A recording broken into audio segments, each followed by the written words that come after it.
Ladies and gentlemen, you have just seen the football playing, music making, love making, heart breaking, booty shaking, fist pumping, legendary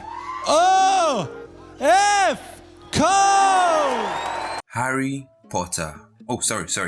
Graham Potter. Potter are taking an unconventional route to the Premier League as a coach. So let's take a look at just how he went from managing Östersund to Chelsea Football Club.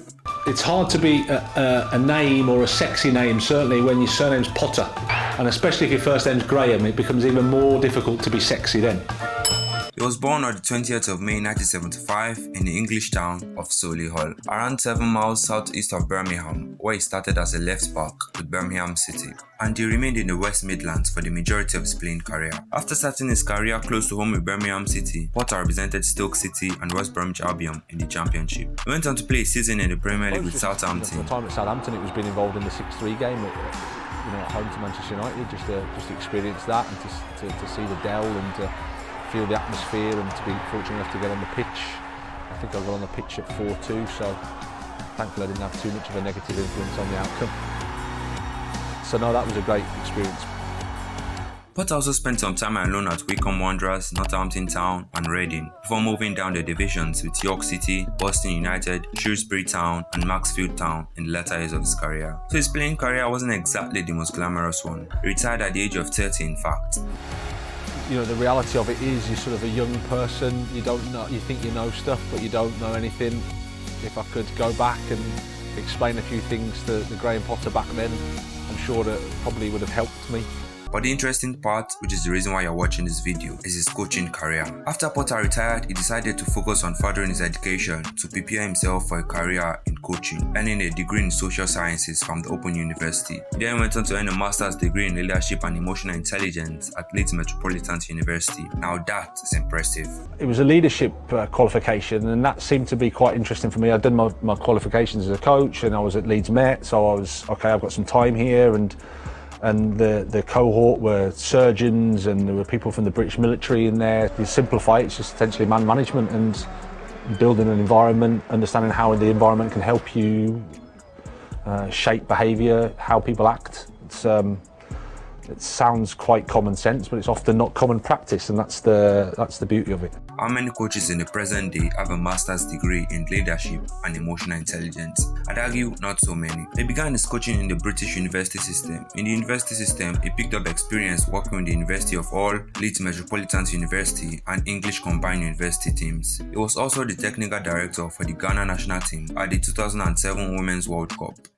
2010 Sweden. A 35-year-old Graham Potter has just joined Östersunds in the 4th division. So I arrived just as the club had been relegated to the 4th tier of Swedish football. You can imagine it wasn't in a particularly good place then. So we started to sort of say, okay, what sort of identity do we want to have here? What does an Östersund Football Club team look like on the pitch? It transformed them from a 4th division team into one of the leading teams in the top division, winning the Swedish Cup and reaching the knockout stages of the Europa League. His time at Östersund was simply amazing. Really, it was trying to get the players to actually enjoy the football, to come away from the traditional sort of blame and fear culture, to try to get them to say, okay, I'm here, we're trying to help, we want to try and help you improve. Mistakes, failures, losses will happen, but we need to try and respond in a good way, try and learn from them. He guided the club to promotion as champions in both of his first 2 seasons in management, before taking them into the top flight with his 2nd place finish at the 3rd attempt in 2015. He led them to victory in the Swedish Cup final, lifting the only piece of major silverware in the club's history. His own role in that triumph was acknowledged by his 2nd consecutive Manager of the Year award. There's a process with every cultural project. There's a process we go through when you're looking at the physical training. There's a process when you're working tactically. It's all linked to creating a football team that first of all the people here are proud of, and that we can try to help players improve, be better footballers, be better people, and then maybe win some football matches along the way.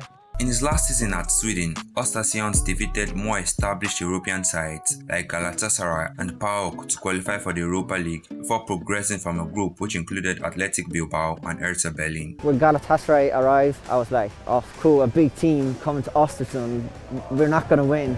And then we won, and then here we are against Arsenal, and right now it feels like everything is possible. They were eventually eliminated by Arsenal in the first knockout round, but Potter earned widespread praise for masterminding a 2-1 win at the Emirates Stadium in the second leg of that tie. An unknown team defeated the almighty Arsenal at the Emirates Stadium. More people were starting to keep an eye on this Potter guy. It's hard to say, you know, what we've done off the pitch makes them pass the ball any better or shoot better or dribble or whatever. It's hard to say that, but too often the focus is on solely the football, but there's a lot going on in the brain, how we think under pressure. So if we can help with that in any way, that's what we've tried to do. Then he landed the Swansea job. He was offered a return to English football to manage Swansea City for the 18-19 season, following their relegation from the Premier League. Potter was appointed manager of newly relegated Championship side Swansea City on 11th of June 2018 on a 3-year contract. He was joined by assistant manager Billy Reid and recruitment analyst Carl McCauley. He won his first match as Swansea boss with a 2-1 victory over Sheffield United. He set about rebuilding a new youthful Swansea side, which launched a late bid for the playoffs later that season. In all, he had a fairly good season at Swansea as they reached the FA Cup quarter-finals, where they initially led Manchester City 2-0 before eventually losing that game 3-2. Having proven himself in English football, his next destination was Brighton Football Club. I'd obviously like to welcome Graham Potter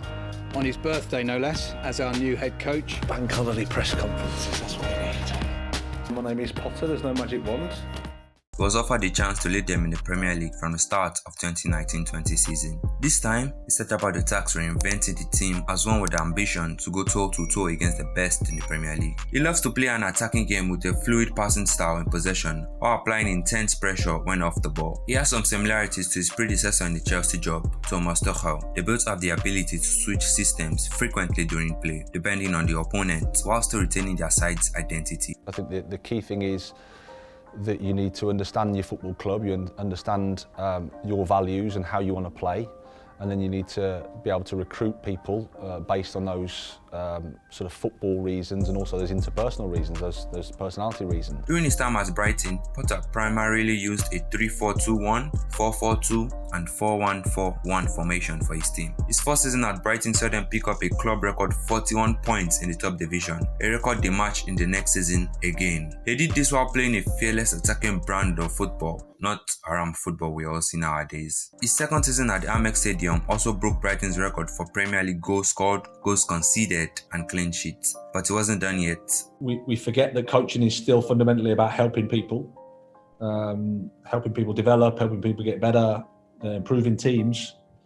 And I think sometimes we forget about that in our own quest for results, or our own quest for personal, career progression. Last season, Potter smashed his own club record by amassing 51 points in the Premier League, guiding Brighton to a top-half finish in the Premier League for the first time ever. They had their biggest ever top-flight win under him, beating Manchester United 4-0. Graham Potter's Brighton broke a number of club records over the last 3 seasons. Brighton's 9th place finish, a total of 51 points and 42 goals scored last season, are all the club's best ever in the top division, while the 12 clean sheets kept by Potter's Brighton is also a club record. The beauty about sport is that if you have an idea and you're prepared to work and create an environment that allows people to grow, then anything's possible. Potter has been praised for being a good man manager and a thinker of the game, with Manchester City manager Pep Guardiola stating he's a big fan of Potter because of the way his players move with freedom and have the courage to play everywhere. I'm a absolutely big fan of Graham Potter. Big fan when we faced them for the first time when I was in Swansea. Everyone playing his position, the ball come in the position, not the players move. Freedom, and everybody knows what they have to do, the courage to play everywhere. Chelsea's Graham Potter is now the most expensive football manager ever. He cost the Blues €22 million in compensation, and his new deal at Stamford Bridge is said to be worth up to €16 million, making him the 4th highest paid manager in the league. Time will tell if Potter's project is a stroke of genius or not. We're here to raise awareness and support a local charity, Off the Fence.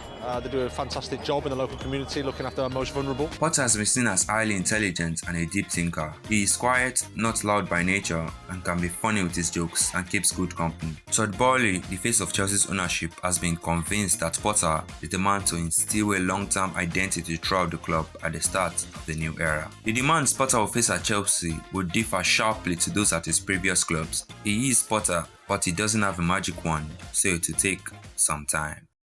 When you're doing something new, when you're doing something that hasn't been done before, there'll always be people who say you can't do it. If you've got an idea, you're prepared to work hard, never give up and keep working, then you can achieve things, and I think that's probably how you can make a difference.